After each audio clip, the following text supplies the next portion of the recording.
Bismillahirrahmanirrahim. Assalamualaikum warahmatullahi wabarakatuh.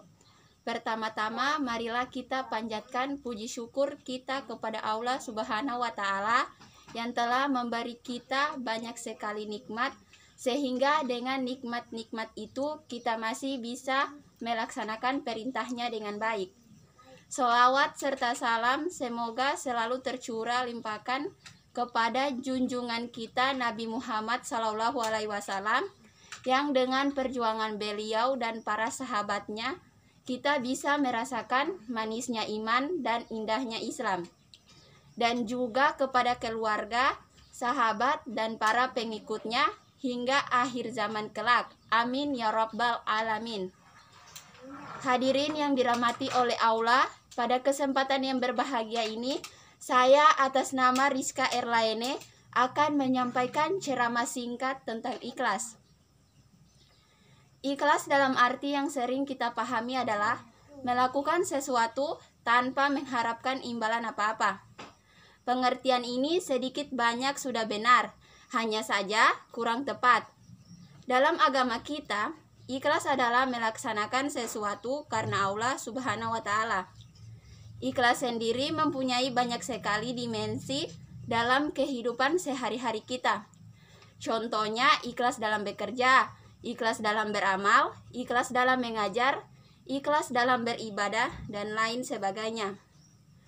Nah, contohnya apabila kita masukkan dalam konteks ibadah, maka ikhlas berarti melakukan ibadah karena Allah Subhanahu wa Ta'ala, bukan karena yang lain, bukan karena ingin dipuji, bukan karena ingin terlihat soleh, tapi benar-benar semata hanya karena Allah.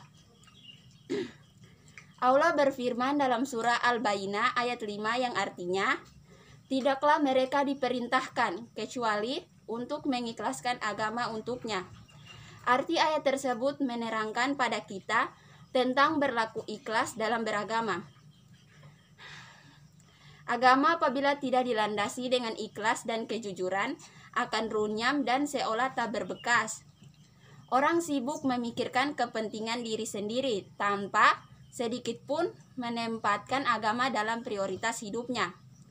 Fenomena tersebut banyak sekali terjadi di sekitar kita. Bahkan mungkin tanpa sadar kita termasuk dalam arus masyarakat yang seperti itu. Nauzubillah min zalik. Semoga kita dihindarkan oleh Allah dari sifat seperti itu. Ikhlas dalam beragama menjadi sangat penting untuk pupuk dalam diri karena dengan semua urusan menjadi lebih terang dan mudah untuk dijalankan. Ikhlas juga menjadi penting untuk dipraktikkan karena setiap amalan yang kita lakukan tidak sah di mata Allah apabila tidak tanpanya. Dalam hadis yang diriwayatkan oleh Imam Muslim dalam kitab Sahih Muslim, diceritakan tentang suatu perkara yang akan terjadi nanti pada hari akhir di hadapan Allah. Saya kutip satu kisahnya, dikatakan di hadapan Allah, ada seorang hamba ditanya oleh Allah, "Apa yang telah kamu lakukan di dunia, wahai hambaku?" Ia menjawab, "Saya berjuang dan berperang demi Engkau ya Allah, sehingga saya mati syahid." Allah berkata, "Dusta kamu, sebenarnya kamu berperang bukan karenaku, melainkan agar disebut orang yang berani. Kini kamu telah menyandang gelar tersebut." Kemudian Allah memerintahkan agar dicampakkan dan dilempar ke neraka. Kutipan hadis sahih tersebut adalah contoh orang yang beribadah dengan tidak ikhlas dan mengharapkan selainnya. Kisah ini menjadi tamparan keras bagi kita yang masih sering beribadah atau melakukan sesuatu bukan karenanya.